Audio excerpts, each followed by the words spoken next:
All right, guys, welcome back to the channel. As usual, back with some latest regarding our team. And yesterday, we saw an FA Cup encounter go down involving Taiwo Awoniyi's Nottingham Forest against a very stubborn Exeter City. That game was it was a fight of a match. Exeter City, obviously coming prepared, smelling blood all over the pitch. They wanted to get something out of the game, but at the end of the day, they were unlucky to have lost out in the penalty after full regulation time ended in 2-2 draw.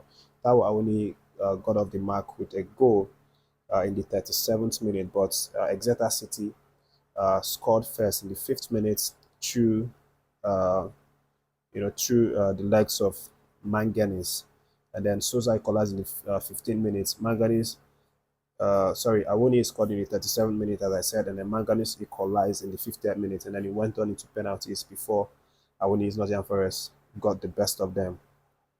But the biggest talking point, I'm sure from that game, especially from a Nigerian perspective, is one, obviously the joy that Taiwo Awoni played for 90 minutes for the first time in several months. We've not seen him make this kind of appearance and stayed on the pitch for a really long time to enjoy his football. So obviously, we are delighted to see that happen. And of course, we know Chris Woods has been informed in the Premiership, so obviously that has resulted to Awoni having a reduced minutes in the Premiership. But this is obviously a good news, and also the fact that he scored a goal is absolutely fantastic, especially if you see the way that he scored the goal. He was in the midst of 4 or 5 players, and then he turned to his left and then smashed it with his left foot to the far end of the goalkeeper's right hand post, which is really fantastic and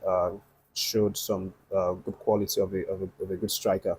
But the negative from this game is the fact that Taiwo Awoni had a very serious injury. He apparently got involved in a head-to-head collision with the goalkeeper in the 104th minute, and that was really serious. That he stayed on the ground for a couple of minutes, receiving treatment until uh, he was finally taken off the pitch.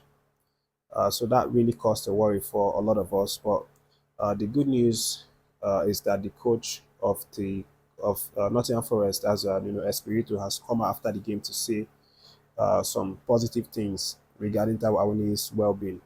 So he said in his words after that game, it was a concussion and I think he broke his nose. He's in a lot of pain, but has a smile because he did an amazing job and scored for us, which we were delighted about. He has already been checked and is okay to travel back. So this is the confirmation from the coach that Taiwo Awoni is doing fine now. He's able to, you know, he has regained consciousness. He's able to do things by himself, plus travel back, which obviously shows that it's not as bad as as we first feared. But maybe we might start seeing him, for the next couple of games wearing masks just to protect his nose.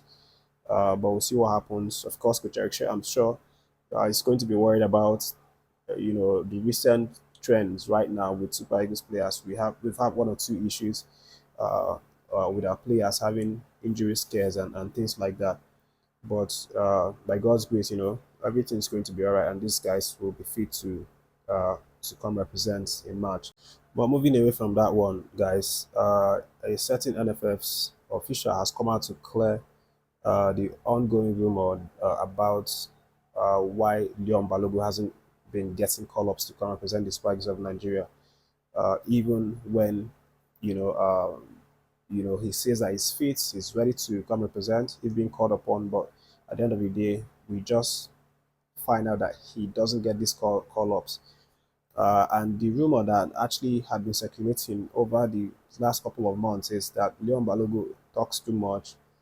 He criticizes the NFF. He exposes secrets that NFFs don't want Nigerians or the fans to know about, and this is why he's been snubbed by the NFF because they are trying to punish him for saying too much. But this NFS official has now come out to say that this is not the case. That NFF doesn't have any issues whatsoever with Leon Balogun, and that uh, even though he said what he said about the NFF and the fact that they don't take players' welfare seriously, and other things as well that he reviewed a long time ago. Uh, I think that was back in 2000 and 2021. So this NFS official is saying that NFF didn't,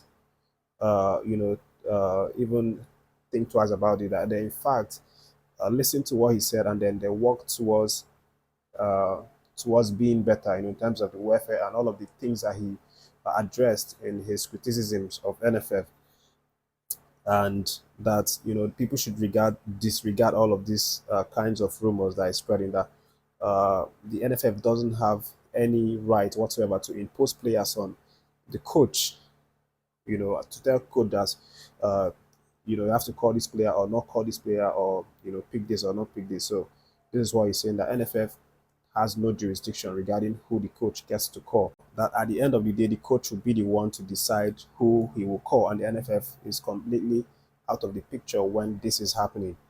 So this is what this man is saying, and he further went on to say that Leon has, even after the statement in 2021, that Leon has gone on to be called, I think three or four or five times, after he made that uh, very sensitive statement about NFF, that it has nothing to do with Leon Balogun being out of the team for a long time. So just to read it out in his own words, he said that interview was in 2021 in the month of June.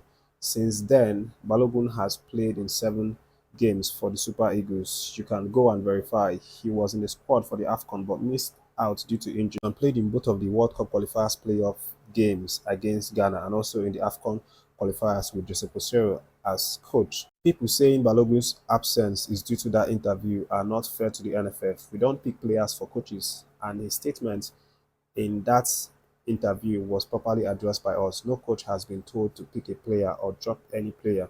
There is no directive from the NFF blacklisting Balogun from the Super Eagles. So this is the qualification coming out from this NFF top official, and when I look at this, it gives me joy knowing that there is hope for Coach Eric Shell to actually enjoy freedom in terms of selecting players that he wants to select, and not having NFF, uh, pointing fingers at some players or bringing some players to him for him to compulsorily put them in the squad. So this is definitely something that we love to hear. But it's not just about coming out to say it, it's also about, is this what's actually obtainable? Is this what's happening? Or is it that, this man is just coming out to say these things, and then at the end of the day, they do the opposite and start to influence the coaches to select these players?